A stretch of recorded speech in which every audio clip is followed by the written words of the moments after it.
de l'abus sexuel, promiscuité, des pensées suicidaires, dépression, deuil, attraction indésirée vers le même sexe. Ce ne sont pas des sujets que j'aimerais aborder, mais en fait, c'est ma vie.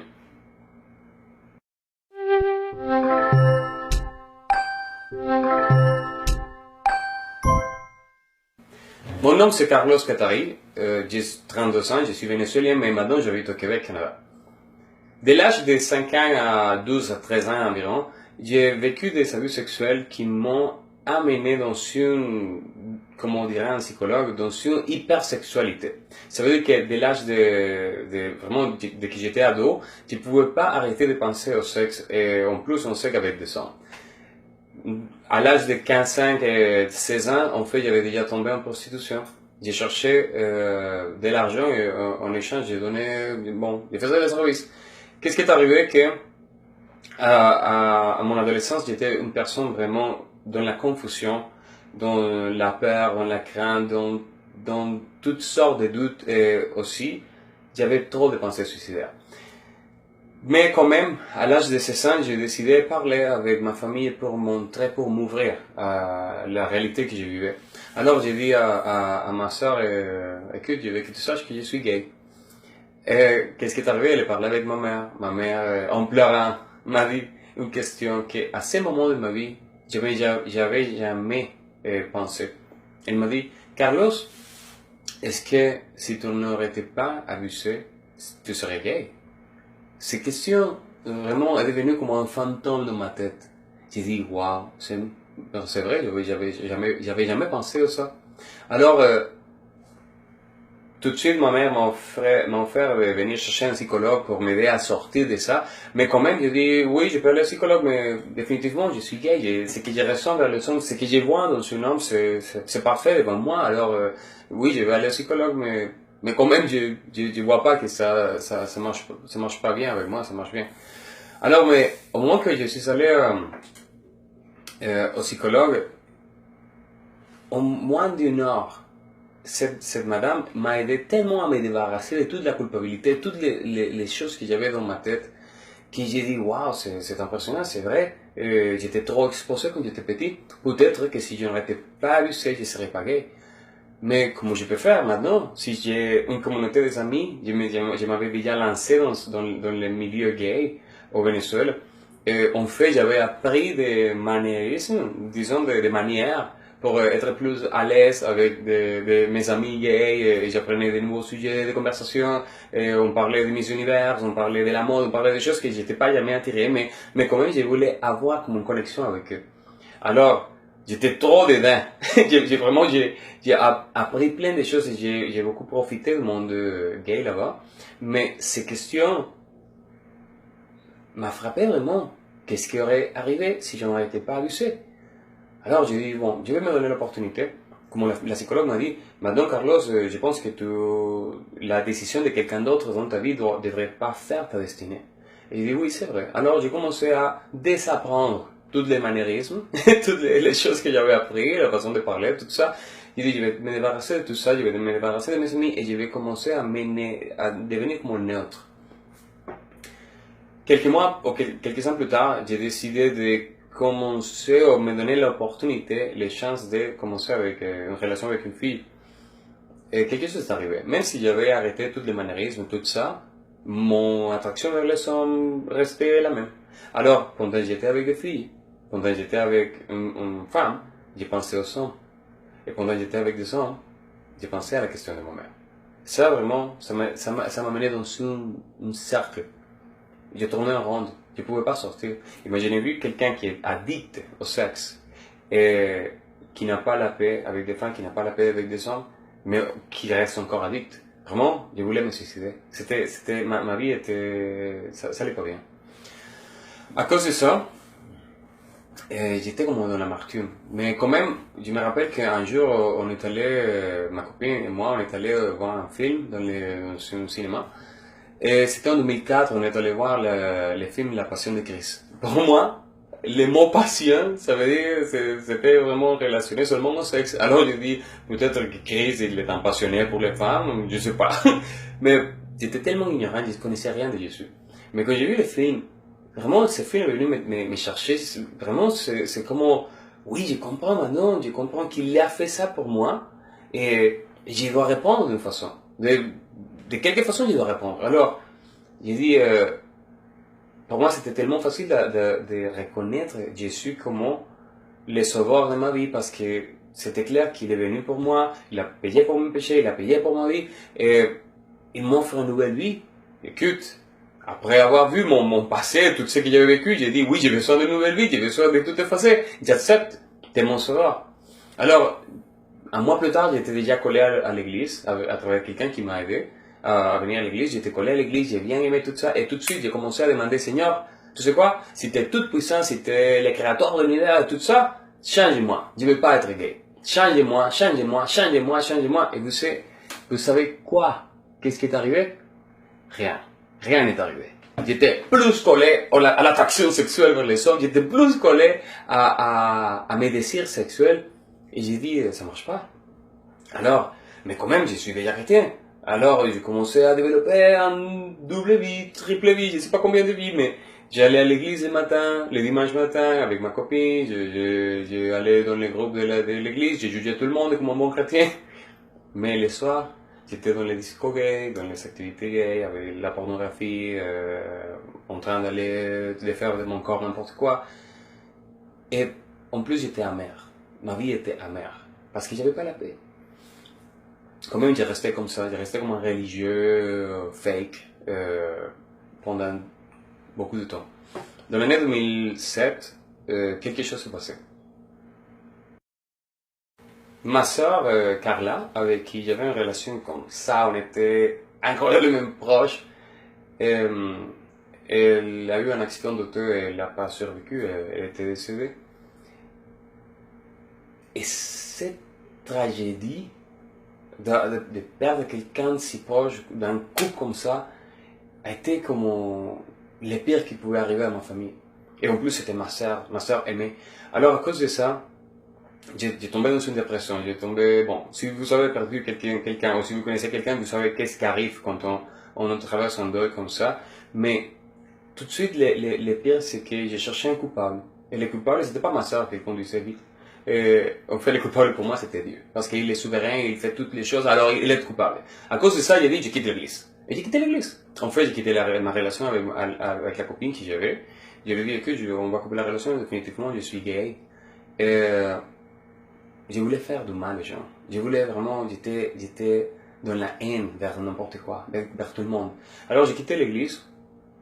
Et je me lance au-dedans, au profondément, au complet, dans toutes sortes d'activités gays, en scène, n'importe quoi, toutes sortes de fêtes, des activités, c'est tout ce que vous pouvez penser. Et en plus, j'étais mal. Mais quelque chose est arrivé. 18 mois plus tard, c'était comme, vraiment, c'est comme si Dieu venait me chercher, il a mis sa main dans mon corps, il a enlevé la douleur, la tristesse, la souffrance, le tourment, tout ce que j'ai senti vers l'accident de ma soeur, tout est parti. Et seulement la nostalgie est restée. Et j'ai dit, oh, vraiment, j'ai pas la tristesse, c'est fini, c'est Dieu qui m'a aidé. Et vraiment, j'ai compris que c'était lui qui m'a aidé. Et j'ai dit, ok, alors je retourne à l'église. Je retourne à l'église. Vraiment, la douleur est partie, mais je vous raconte ça et je ne sens rien. Mais il y avait un détail. Je retourne à l'église et j'étais plus gay que jamais de ma vie. J'étais super gay. Qu'est-ce que je veux dire avec ça?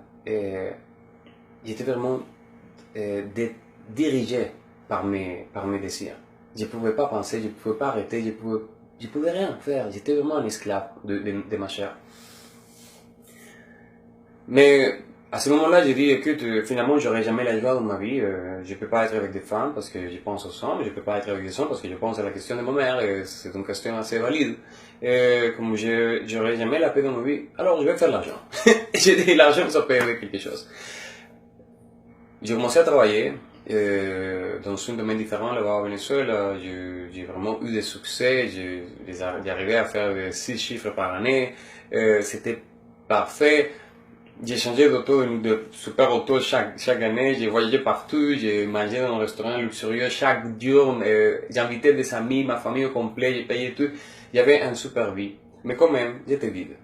il y avait un vide dans mon corps. Mais j'avais pas le choix. J'avais pas le choix. Alors, j'ai dit, bon, c'est comme ça. Finalement, j'ai décidé, à un moment donné, j'ai décidé de quitter Venezuela, j'ai décidé de venir ici au Québec, j'ai fait tout mon processus. Parce que quand même, le Québec ou le Canada, c'est un pays libre. On peut se marier avec un homme, on peut aussi changer de sexe, personne ne va rien dire. Il y avait la liberté. Finalement, je pouvais être libre. J'arrive ici, mon ego, mon égoïsme, mon ego était incroyablement haut, j'étais arrogant, j'étais parfait. Et j'ai dit, si j'ai eu du succès au Venezuela, qui c'est un pays en crise, finalement, définitivement, au Canada, je vais être riche en 3 jours. Alors, qu'est-ce qui est arrivé? 3 mois plus tard, j'avais tout perdu. Tout, au complet. J'étais cassé. Et j'ai dit, mais comment est-ce que ça va m'arriver à moi? À moi? C'était pas possible pour moi. Mais c'était ma nouvelle réalité. Alors, disons un an plus tard, j'ai décidé, j'ai réfléchi, j'ai dit, oh, je pense que c'est le moment de chercher Dieu. Ma vie ne marche pas. En fait, j'ai décidé de quitter la relation que j'avais avec un homme qui j'aimais profondément. Parce que j'avais besoin de la paix.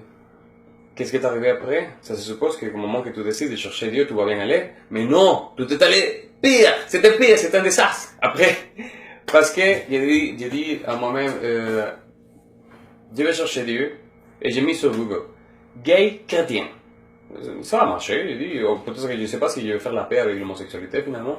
Mais quand je cherchais en Google, j'ai trouvé un site web des leaders qui parlaient théologiquement, avec la base biblique, avec les grecs, l'hébreu, avec les langues de l'époque, tout ça pour dire que Jésus, il a dit, aime ton Dieu sur toutes les choses, avec tout ton corps, ton âme, ton esprit, tout ça, aime ton prochain comme toi-même. Et prochain, c'est un prochain, peut-être un homme. Et j'ai dit, ah, voilà, je suis gay chrétien, j'aime Dieu et j'ai mon prochain, même si mon prochain c'est un homme.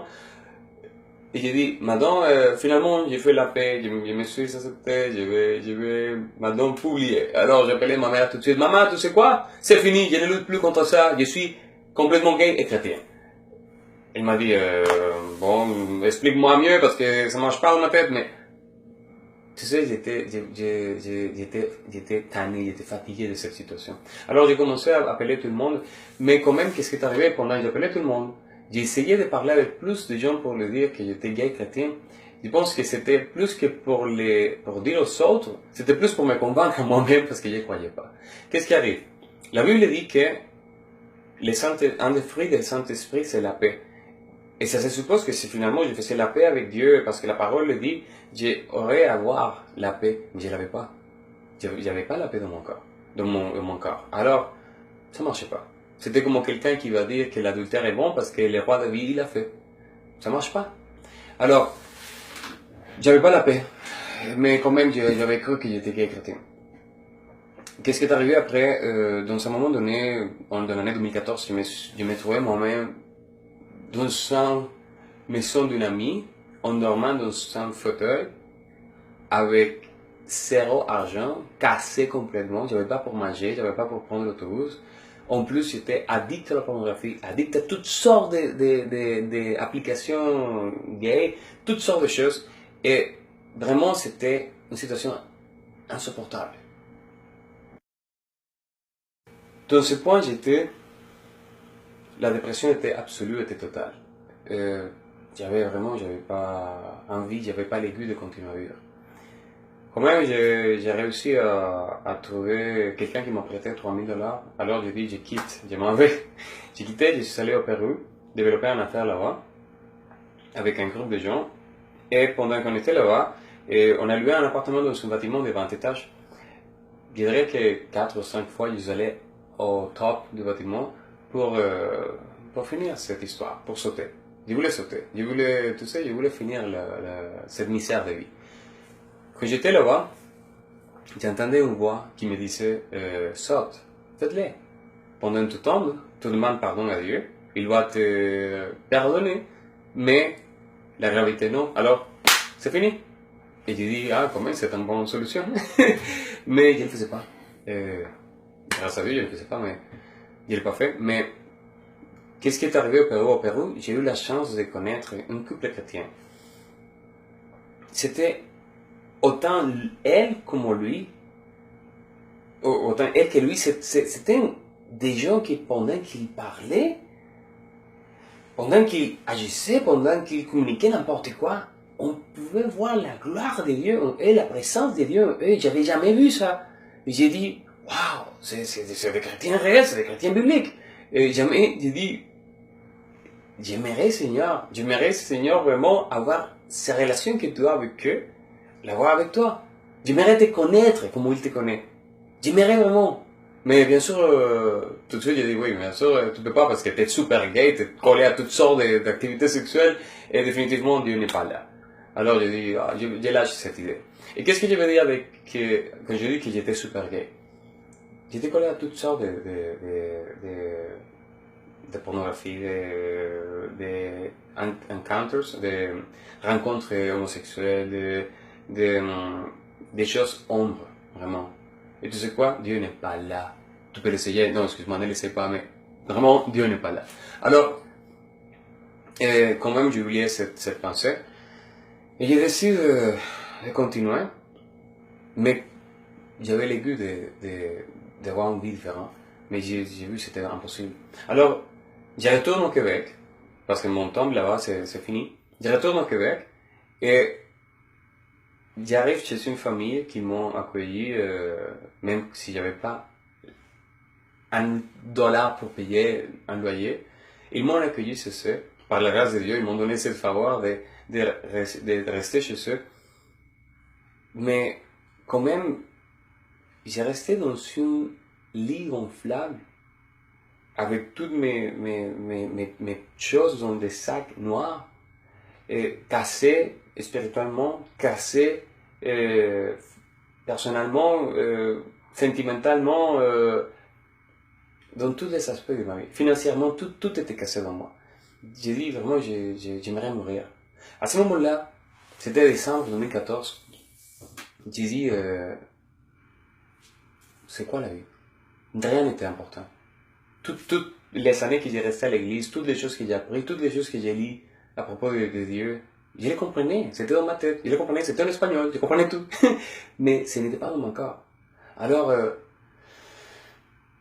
les années de psychologue, les années de comprendre les aptitudes, tout ça, oui, mais je ne pouvais pas arrêter.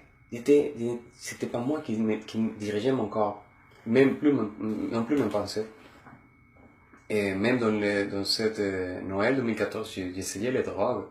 C'est quelque chose que jamais j'étais attiré, mais quand même, tu sais, rien n'était important. Alors, à cause de ça, mon état était ombre totalement. Même pour quelques personnes, c'est difficile de penser à ça parce que je suis souriant toujours, mais j'étais comme un clown. À l'extérieur, j'étais souriant, mais dedans, j'étais mort. Qu'est-ce qui est arrivé le décembre, Noël 2014? C'est quelque chose qui définitivement change cette histoire. Dans la fête de jour de l'an, j'étais avec cette famille et ils ont invité quelques personnes, ils ont créé une ambiance vraiment familiale. Et finalement, quand on a compté minuit, qu'on est rentré, on est entré en 2015, j'ai dit, waouh, je peux pas croire vraiment, on est arrivé à 2015. Et à ce moment, je dis, je pensais que j'aurais été mort l'année passée. Mais qu'est-ce qui est arrivé? J'ai eu la chance d'avoir une conversation avec quelqu'un, c'était un chrétien, qui est venu me dire quelque chose qui m'a frappé. Il me dit, Carlos, tu sais quoi, les problèmes de plein de chrétiens, est-ce qu'ils sont Jésus comme leur sauveur, mais pas comme leur Seigneur? Tout de suite, il a dit ça. J'ai compris que Jésus n'était pas mon Seigneur. Il était seulement mon sauveur. Et j'ai dit, waouh, Luigi, tu sais quoi? C'est pas toi qui parles, c'est Dieu qui est venu parler à travers toi aujourd'hui, 1er janvier 2015. Il n'est pas mon Seigneur. Ça, c'est la raison dont je me trouve dans cette situation ombre, dans le pire état de ma vie. Vraiment, merci Seigneur pour venir me chercher à nouveau. Malgré ça, quelques jours plus tard, dirais comme 5-6 jours plus tard, je ne faisais rien, mais j'ai reçu un message de quelqu'un qui m'a dit, Carlos, rappelle-toi que Dieu, il pardonne les péchés, mais pas les conséquences. Les conséquences, c'est les conséquences. Et je dis, ouais, c'est vrai, Moïse, c'est un exemple, Samson c'est un exemple, et David c'est un exemple. Alors, j'ai dit, définitivement, Seigneur, je lâche. Et j'ai commencé à prier. Et j'ai dit, Seigneur, tu sais, je ne peux plus. Ma vie est pourrie. J'ai détruit ma vie. Je ne peux plus continuer comme ça. Vraiment, j'ai une montagne de malheurs sur moi. C'est le moment de lâcher prise, c'est le moment de m'abandonner. Je m'abandonne. Ce n'est plus important si je vais être gay, hétérosexuel, n'importe quoi. Ma vie n'est plus importante, mes rêves, mes aspirations, rien n'est important. Je vais te suivre. Je m'abandonne, je vais te suivre. Et tu sais quoi? Ma vie, je suis déjà content parce que ma vie est dans tes mains. Dans le nom de Jésus, Amen. Je faisais cette prière. Rien ne s'est passé. Et le ciel n'était pas ouvert à cause de ça. Mais quand même, quelque chose est arrivé 2 jours plus tard. La madame avec qui j'habitais, elle m'envoie une vidéo par YouTube d'un pasteur hispano qui parlait des affaires que je ne connaissais pas. Il parlait de la physique quantique, il parlait du monde spirituel, des démons, des esprits, des anges, de la parole de Dieu, des promesses, de l'énergie. Vraiment, pour moi, j'étais comme, c'est quoi ça? J'avais jamais entendu ça, mais vraiment cette information venait me chercher. Et je dis, oh, il faut que je continue à regarder ça. Après 7 heures de prédication, j'ai arrêté parce qu'il n'y avait plus. Et même si ce pasteur, il n'a pas parlé d'homosexualité, il a fait une prière qui j'ai dit, je vais l'adapter. Alors, j'ai fait la prière. J'ai dit, Seigneur, j'ai dit, Seigneur, dans ton nom, je mets en ligne mon corps avec mon âme avec mon esprit avec ton Saint-Esprit, et je chasse dehors cet esprit d'homosexualité qui voulait me détruire toute ma vie, et je restaure la façon originelle par laquelle tu m'as fait, et j'ai prié pour ma femme et mes enfants, dans le nom de Jésus. Amen. J'ai dit, femme et enfants, ça vient d'eux. Ça fait des années que je ne sais pas c'est quoi une femme. Alors, pourquoi, d'où ça vient, c'est parti de la prière. Mais quand même, j'ai senti quelque chose dans mon corps. J'ai dit, c'est comme si, dans ma poitrine, c'est comme si quelqu'un a passé une clé. Et j'ai dit, ah, quelque chose s'est passé. J'ai pris mon téléphone c'était une bibliothèque de pornographie. J'ai pris mon téléphone et j'ai commencé à voir les photos et j'ai dit, je ne sens rien. Je ne pouvais pas croire. L'affaire avec l'homosexualité, c'est qu'on ressent vers les hommes ce qu'on devrait, dans mon cas, c'est que je devrais sentir vers les femmes. Si j'arrête pas de sentir ce que je sentais vers les hommes, ça veut dire que l'homosexualité c'est fini. L'homosexualité vraiment c'est pas quelque chose qu'on voit à l'extérieur, c'est quelque chose dedans. C'était collé comme ça. Alors, c'est fini. Je dis, si je ne ressens rien pour les hommes, ça veut dire que c'est fini. Seigneur, ça veut dire que tu as fait un miracle avec moi. Un miracle dans 5 secondes. Ça veut dire que ce que j'essayais de faire toute ma vie pendant 11 ans n'a pas marché. Mais dans 5 secondes, tu l'as fait. J'ai compris que, à ce moment, mon problème n'était pas l'homosexualité. Mon problème, c'est que j'ai résisté à Dieu.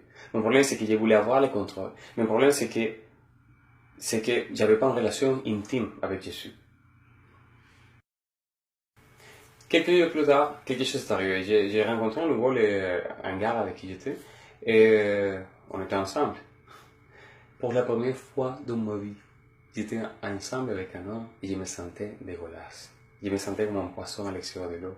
En fait, c'était comme si un voile est tombé et j'ai vu des choses que j'avais pas remarquées. J'ai dit, écoute, je n'appartiens plus à l'équipe, c'est fini. Je ne me sens pas à l'aise, c'est quoi ça? Pourquoi j'ai fait ça comme ça? Alors, à ce moment, j'ai compris que vraiment, ce qui m'est arrivé, c'était un miracle. Et j'ai dit, waouh, Seigneur, c'est une chose que seulement toi peux faire.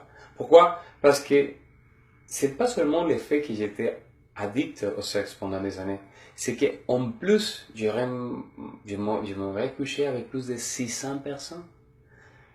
Et d'un coup, maintenant, je ne ressens plus. Je ne ressens plus d'attraction vers les hommes. C'est quoi ça? C'est seulement un miracle qui peut faire ça. C'est seulement Jésus qui peut faire ça. Vraiment, à ce point, vraiment, la joie sortait de moi. C'était quelque chose d'impressionnant. Et j'ai dit, j'ai besoin de garder ce miracle. J'ai besoin de protéger cette faveur que tu m'as donné.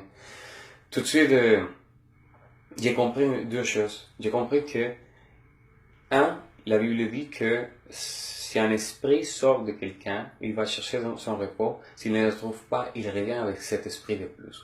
Pour faire que l'étape après soit pire que l'avant.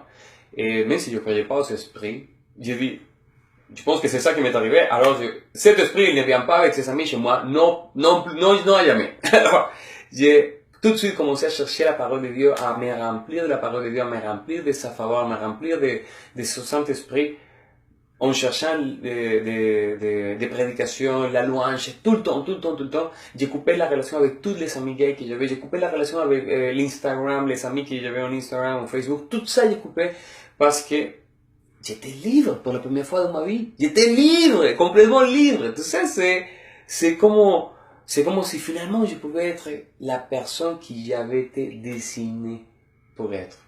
Alors, aussi la parole dit, vous connaîtrez la vérité et la vérité vous affranchira. La vérité, c'est Jésus. Et connaître, dans le texte grec, ça veut dire avoir une relation intime. Je dis, écoute Seigneur, j'aimerais vraiment approfondir dans cette relation intime avec toi qui est la vérité, et être libre pour toujours. Et c'est ça que je veux. Aujourd'hui, je suis libre pour toujours. Jésus m'a sauvé, Jésus m'a restauré, Jésus m'a donné une nouvelle vie, une nouvelle opportunité. Et c'est ça qui est la raison dont je suis en train de partager ce message avec toi. Je ne sais pas qu'est-ce qui t'est arrivé. Je ne sais pas qu'est-ce que tu as vécu quand tu étais un enfant. Je ne sais pas quel enfer tu es en train de vivre. Mais s'il était capable de m'en sortir de mon enfer, je suis sûr qu'il peut le faire pour toi aussi. Il est tout puissant, il est capable, mais il va respecter ta volonté. Et il a respecté la mienne pendant des années. J'étais têtu pendant 11 ans. Je ne voulais pas lui donner le contrôle de ma vie. Je ne voulais pas lui donner les droits sur ma vie. Et comme il n'était pas mon Seigneur, j'étais mon Seigneur, et ici le résultat. Aujourd'hui, qu'il est le Seigneur de ma vie, c'est incroyable, c'est un cadeau. Des millions de dollars du monde ne peuvent pas payer ce que je suis en train de vivre aujourd'hui. Et je suis sûr que tu aimerais ça aussi. Mais il faut que tu t'abandonnes. Il faut que tu te répandes de tous tes péchés. Et tu reconnais que tu as péché contre Dieu. Tu lui demandes pardon. Tu lui cherches. Et il va venir. Parce que la parole dit aussi que si tu t'approches de lui, il va s'approcher de toi. Alors j'aimerais prier pour toi. Seigneur, cette opportunité, je prends pour prier pour cette personne qui est en train de regarder ces vidéos. Tu connais son corps, tu connais son histoire, tu connais tous ses péchés, tu connais toutes ses gaffes. Seigneur, permette-lui de finalement lâcher prise, de s'abandonner en toi et te donner la contrôle de sa vie. Parce que seulement de cette façon tu puisses agir dans son corps. Seigneur, que son corps soit restauré et que sa vie soit pleine à nouveau en toi. Dans le nom de Jésus. Amen. Je veux que tu comprennes que mon problème n'était pas l'homosexualité. Mon problème n'était pas la promiscuité, la dépression, le fait d'avoir vécu l'abus sexuel ou les pensées suicidaires. Mon problème, c'est que je n'avais pas une relation intime avec Jésus. Peut-être c'est ton problème aussi. Contacte-moi sur Facebook. Mon nom c'est Carlos Eduardo Catari. Tu peux me chercher. Je suis complètement ouvert à t'aider à venir vers Dieu. Parce que c'est mon travail maintenant. Je sers à celui qui m'a restauré. Et j'aimerais servir pour toi aussi à venir vers lui. Que Dieu te bénisse.